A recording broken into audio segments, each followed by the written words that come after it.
Et quand la tristesse arrive, je sais tu es là, toujours près de moi. Bon samedi matin, bon début de fin de semaine. J'espère qu'on prendra le temps en fin de semaine de peut-être aller marcher dehors. Ça va faire du bien un peu. Je sais qu'il y a des gens qui vont faire leur grand ménage. Alors, en fin de semaine, profitons-en bien et on s'en va rejoindre Luc Faneuf. Cette émission vous est présentée par l'organisme catholique La Victoire de l'amour. Depuis toujours, l'être humain cherche le chemin qui mène au vrai bonheur. Pourtant, encore aujourd'hui, notre monde se meurt d'un manque d'amour. Il y a plus de 2000 ans, un homme du nom de Jésus de Nazareth est venu bouleverser le monde, et ce, à tout jamais. Si tu acceptes le Christ dans ta vie, tu es condamné à être heureux.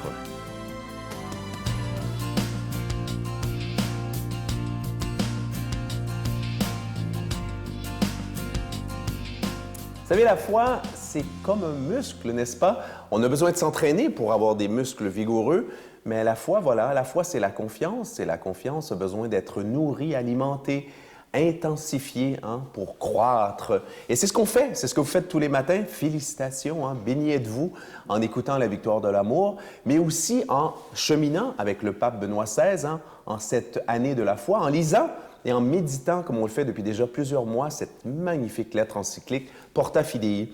Aujourd'hui, le pape, au numéro 10, nous invite à réfléchir sur le fait que l'Église, oui, l'Église à laquelle nous appartenons tous, est le premier sujet de la foi. Voilà ce qu'il écrit au numéro 10. La profession de la foi elle-même, le credo, est un acte personnel, mais en même temps, c'est un acte qui est communautaire. Pourquoi? En effet, l'Église est le premier sujet de la foi. Je vais vous expliquer. Dans la foi de la communauté chrétienne, chacun reçoit le baptême, signe efficace de l'entrée dans le peuple des croyants pour obtenir le salut. Comme l'atteste le catéchisme de l'Église catholique, quand on dit « je crois », c'est la foi de l'Église professée personnellement par chaque croyant, personnellement lors du baptême. Quand je dis « nous croyons », quand nous disons plutôt « nous croyons », c'est la foi de l'Église confessée par les évêques assemblés à concile ou tout simplement, plus généralement, par l'assemblée liturgique des croyants. Autrement dit, je crois, c'est aussi l'Église qui répond à Dieu par sa foi et nous apprend à dire « je crois, nous croyons ». Alors je reprends cette dernière ligne. L'Église, notre mère, répond à Dieu qui intervient dans l'histoire par sa foi. C'est d'abord l'Église dans sa totalité, l'Église des premiers apôtres, l'Église des premiers disciples.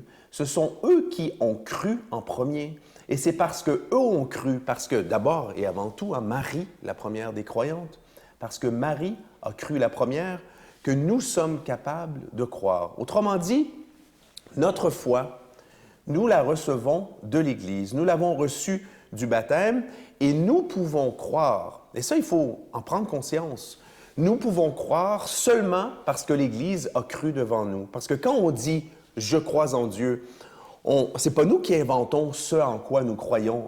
Nous avons reçu ce qu'on appelle le dépôt de la foi, l'ensemble des croyances, le fait que Dieu est Trinité, Père, Fils et Saint-Esprit, que le Seigneur est venu dans la chair, qu'il est ressuscité. Donc vraiment, quand on dit « je crois », on dit surtout « nous croyons ».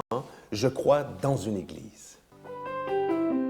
Notre Père qui es aux cieux, que ton nom soit sanctifié, que ton règne vienne, que ta volonté soit faite sur la terre comme au ciel. Donne-nous aujourd'hui notre pain de ce jour. Pardonne-nous nos offenses, comme nous pardonnons aussi à ceux qui nous ont offensés.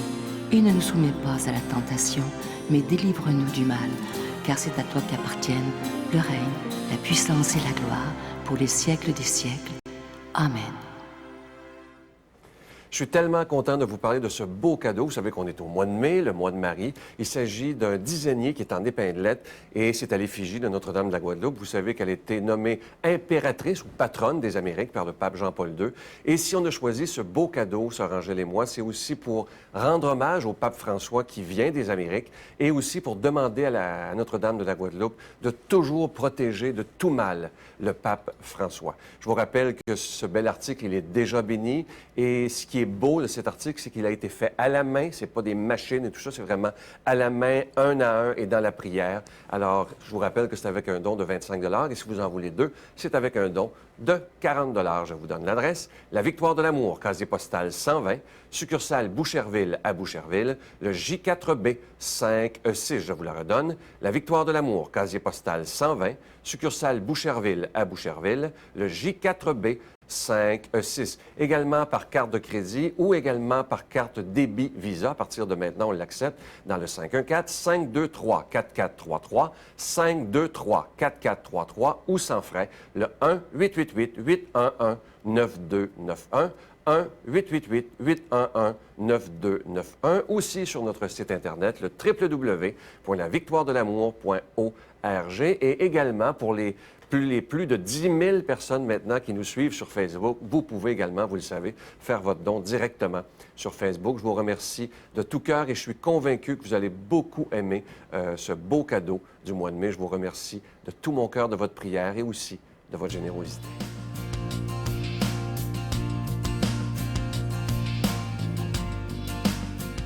Aujourd'hui, on prend le temps de méditer la parole de Dieu avec notre ami, l'abbé Raymond Gravel.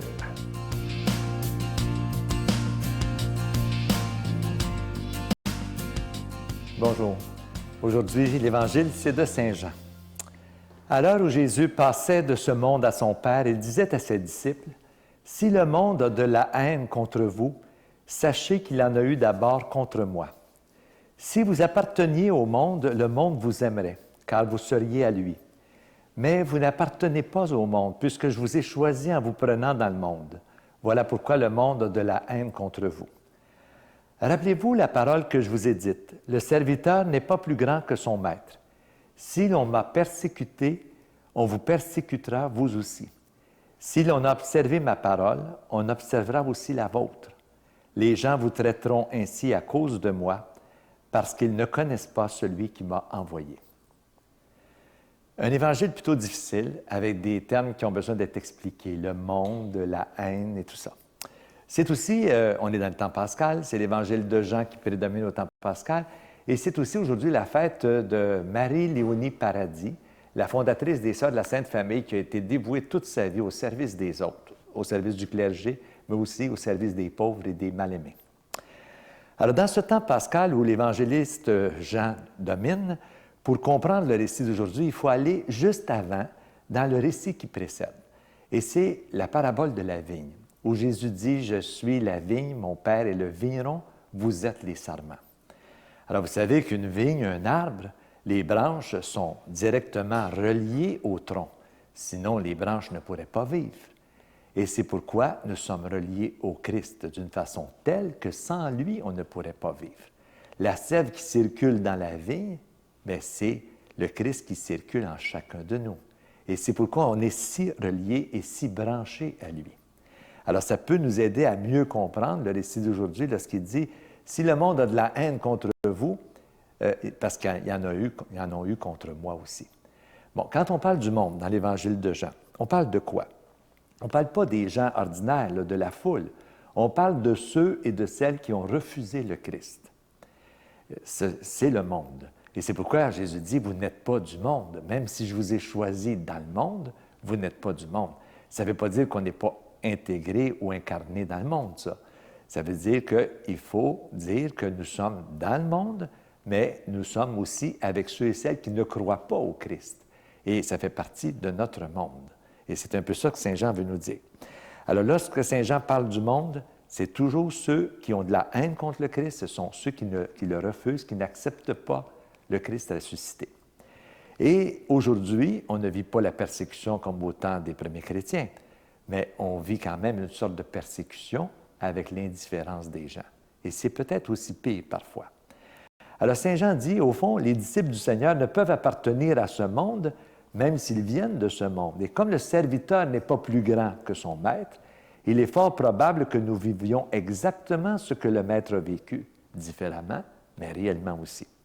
Alors l'Évangile précise que certains vont suivre l'enseignement de l'Évangile. C'est évident. Mais nombreux sont ceux qui sont fermés à cet enseignement-là. Et pourquoi sont-ils fermés à l'enseignement évangélique? Moi, je me suis posé la question et je pense que la réponse, elle est simple. C'est à cause de plein de choses. C'est à cause, parfois, de certaines interprétations de l'Église elle-même, de certains membres de l'Église, d'une mauvaise interprétation, d'une présentation d'un Dieu qui ne correspond pas au Dieu d'amour du Christ. Aussi, à cause de l'athéisme qui est croissant dans nos sociétés modernes, et c'est pourquoi Saint Jean dit « Les gens vous traiteront ainsi à cause de moi parce qu'ils ne connaissent pas celui qui m'a envoyé. » Donc, les gens ne connaissent pas Dieu. Et c'est souvent de notre faute à nous, les chrétiens, qui avons souvent présenté un visage de Dieu qui était plutôt déformé. Un Dieu autoritaire, mesquin, cruel, colérique et même pervers à certains moments. Ce n'est pas pour rien que les gens ont rejeté non seulement l'institution, mais ils ont rejeté souvent ce Dieu qui a été mal présenté. Et ces personnes n'ont pas eu la chance de rencontrer le vrai Dieu. Celui qui libère, celui qui aime, celui qui se fait proche des petits, des mal-aimés, des pauvres, des blessés de la vie. Ce Dieu-là existe vraiment, mais il faut le présenter, le vivre. Et de quelle façon peut-on le présenter? Mais c'est à travers nous, les chrétiens, parce que ce Dieu-là respire à travers nous. Nous sommes branchés à lui. Nous sommes branchés au Christ qui nous présente ce Dieu-là. Et moi, je pense qu'actuellement, on a plein d'espérance dans notre Église. Avec ce nouveau pape qui vient d'arriver, je trouve qu'il incarne vraiment ce Christ de Pâques, ce Christ qui nous présente le Dieu d'amour, le Dieu qui libère, le Dieu qui sauve. Ça veut dire qu'il est encore possible de faire des miracles aujourd'hui. J'ai entendu plein de gens qui m'ont dit « Ce pape-là nous interpelle. On s'était éloigné de l'institution Église et on croit s'en rapprocher grâce à lui. » Et remarquez qu'à chaque fois qu'il fait une célébration à Rome, il y a des milliers de personnes qui assistent. C'est pas pour rien. C'est parce que ce pape-là suscite encore de l'intérêt dans la foi des gens. Leur foi qu'ils avaient laissée peut-être d'une façon latente, qu'ils l'ont laissé dormir, mais aujourd'hui, ils veulent la réveiller. Et Saint Jean, au chapitre 15, qu'on a aujourd'hui, à la fin du chapitre, il dit ceci. « Lorsque viendra le Paraclet, il va vous transformer, il va vous dire la vérité tout entière. » Alors, je pense que le Paraclet, c'est l'Esprit Saint. Il nous habite au nom du Père et du Fils et du Saint-Esprit. Amen. Je vous salue Marie, pleine de grâce. Le Seigneur est avec vous. Vous êtes bénie entre toutes les femmes, et Jésus, le fruit de vos entrailles, est béni. Sainte Marie, Mère de Dieu, priez pour nous pauvres pécheurs, maintenant et à l'heure de notre mort. Amen.